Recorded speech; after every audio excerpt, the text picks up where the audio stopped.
Nikolai Kondratiev, The Long Waves in Economic Life. A little bit of the background of this great economist. He was a Marxist economist working for Stalin. And during the 20s, 1920s, he was making observation of the capitalist system that was occurring in the UK and the US and at the time. And he noticed these wave-like patterns. And what was interesting from his observations in this book, he came to a conclusion, and he articulated this to Stalin, that the economy was going to turn down into a depression in the 1930s, and Stalin liked that. Now, in his book, by the way, he articulates this as part of a cleansing process, and it's required about to cleanse the system because his thesis is that capitalism is an evolutionary economic system, right? Schumpeter later went on to call it creative destruction.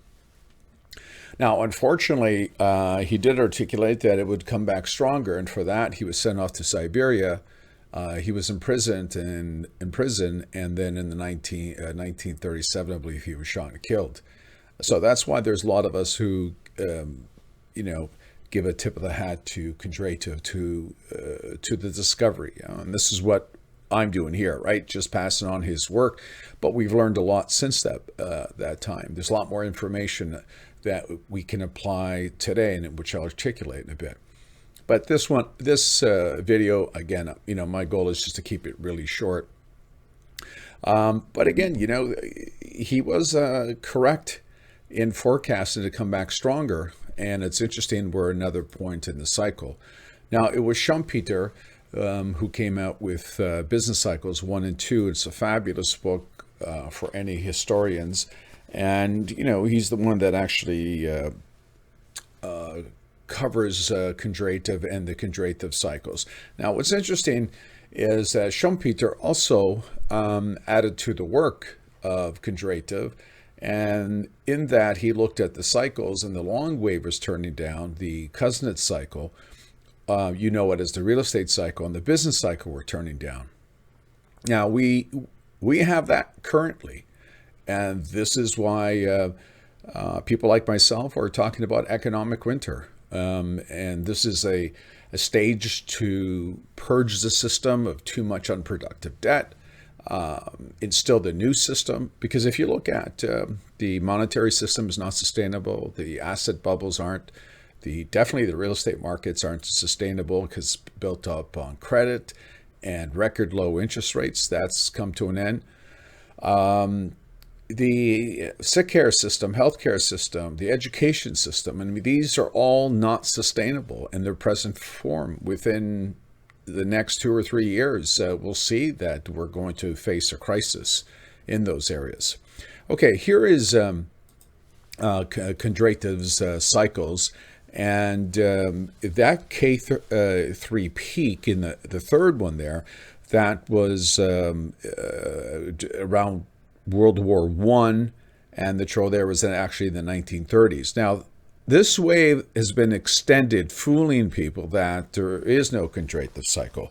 All that extension is that we've had a fiat monetary system, and aggressive central banks and governments think that they can thwart the social cycle. Impossible. We're going to have a low in the 2030s as the system does what it always has, because it's reflective of society. Nobody can stop this. It is inevitable. Now, if you understand this actually, it seems like a simple sine wave, but it was actually my epiphany after studying long waves for about 15 years. As many of you know, I've been a student of markets and history for 35 years. 23 was as a financial advisor, managing wealth for individuals. And when you understand how energy moves through a medium, then everything makes sense. Anyways, in my eyes, in that that you can't have linear growth, right? If you think of energy and how it moves, cycles, business cycles. We have an upturn, we have a downturn, real estate booms and busts, long waves. We have massive economic growth as we saw coming out of World War II, and it peaked in the 70s. And we're going to have economic winter. Now, Neil Howell's coming out with an update on the fourth turning. Now, this is a long wave. So let me just cover something that's really important. And I just want to go back to this. The long wave has 4 seasons. The fourth turning has 4 turnings, obviously, right? So let's look at the latest season. And spring began in 1946. We had World War II. Private debt levels were at record low. Savings rates were high. And the new technology at the time was mass manufacturing. We had oil, automobiles, and that's what drove the long wave. And what people don't know is the long wave actually peaked in the 1970s. That was when we had real wage growth peaking for most of the Western developed world. And economic growth peaked around that time. It's been slowing ever since because of the amount of unproductive debt we've added to it. Summer began in 1966 to about 1981. That's when the economy was overheating from inflation. It was simply the baby boom coming in to consume and purchase homes, of course, right? They had this mass amount of people. And of course, the businesses weren't prepared for that. And of course, they adjusted later. The third season is fall. Now, this is very important. We call this the monetary wave. And why it's important is because the price of credit falls. And that price of credit allows people to leverage. All asset bubbles, speculative bubbles, Ponzi finance always occurs in the monetary wave. This is what's very distinct about the long wave.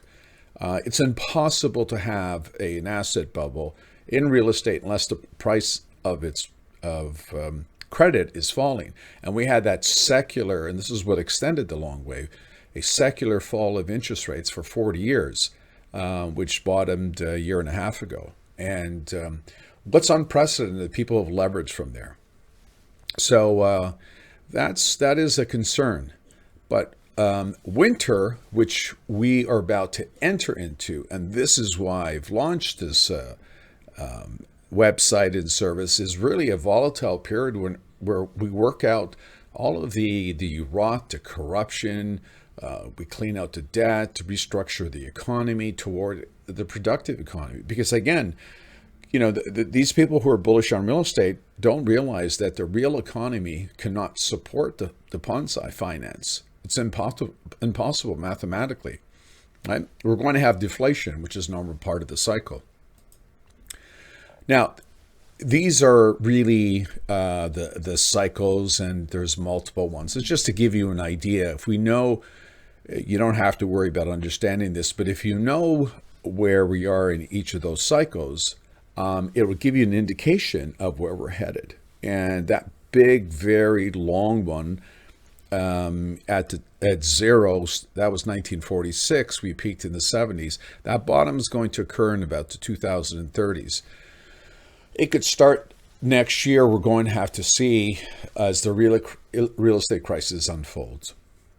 Now, here's the aspect of the long waves in terms of what drove each long wave. And we're actually halfway through this information technology and telecommunications, which is going to drive the next wave upward. But you can see the first wave was the Industrial Revolution. This chart is from Carleta Perez, by the way. She has an excellent book on describing these technologies. Then we had the bust, and then the second one was the Age of Steam, coal, iron, and railways. Then we had a bust. The 1875 was the first global boom, the Age of Steel, heavy engineering, electrical, chemical, civil, naval. Then we know the Age of automobile, oil, petrochemicals, and mass production. And right now, What I believe is occurring is that this Kondratiev fifth cycle that will turn up is a decentralized, right? The political cycles will inverse, and this one here would be decentralized, and it's the empowerment of the individual. That is probably the most important takeaway. Now, if we look at GDP, you can see we've been in a secular, this is Canada, by the way, GDP that is annualized in constant dollar. You see that we have a secular slowing here, that the booms and the recoveries are shallower and the downturns are deeper. Obviously, we're headed to economic winter, and those are business cycles. I've used Martin Armstrong business cycles, 4 years, to space out the approximation of, I believe we'll be going through economic winter from 2024 to 2040, and then spring will start. But you can see that it's inevitable. There is no way, because all the debt that we're creating is not producing real wealth. Now, if you look at this chart, all this debt that we accumulated during COVID and the real estate bubble generated just a little bit of a blip. And you can see GDP is slowing. I mean, this business cycle is set to turn down in 2024 definitively, and we're not generating the economic growth. It's just simple math. If you know, people think that real estate's productive. It isn't. It doesn't create wealth. It's actually it's putting a brake on the economy because it's indebting society to purchase a home they can't afford. And a lot of people bought homes simply because the price of credit was so low. Now, if we look at the GDP model, right, we can see the blue line is just the projection, and the orange line is just measuring the rate of change. And we're in economic fall. Probably will head into economic winter. Just this is how everything works in a cycle, in a business cycle. Now, to confirm that, look at Canadian total household credit growth from 1970. Now, notice that credit growth peaked in the 70s, and each boom, the rate of change has been smaller. And if you look at the trend line, it's leading to the 2030s, where Canadians won't be able to lever any longer. So it just confirms that, again, we're going to have economic winter. I believe probably will start next year, and that is a deleveraging, economic winter, economic depression, whatever you want to call it. Okay, for a lot of people who want more in depth, again, these videos I'm doing is try to keep them short. This is my website. There's a much more in-depth decoding the long wave. The services that I provide, mostly for people who are interested in, what they can do regarding economic winter. And I have a model that just lets you know. Obviously, the one I'm articulating is for free. It's extremely bearish on real estate, right? This is the freebie. The model regarding portfolios are there. A little bit about my background, so you know more of who I am. Resources, this is for students of the long wave. If you're interested in this, I find it's fascinating. It's not about economics. It's more about how things work. I'm not trying to invent something. When I fell into this Kondratiev cycle, and I became fascinated, it's because it explains, puts order in the madness. And everything makes sense now, how things progress and so forth. So it's not guessing. It's not my opinion. It's based on history, and the models do that. And if you want to contact me for any reason speaking, or have access to my services, that's where you can reach me. And of course, the Substack account, where there is a free service that you get educated a little bit on the long wave. It's a long wave perspective, but if you want access to the model is there, and that's for a paid subscription. Okay.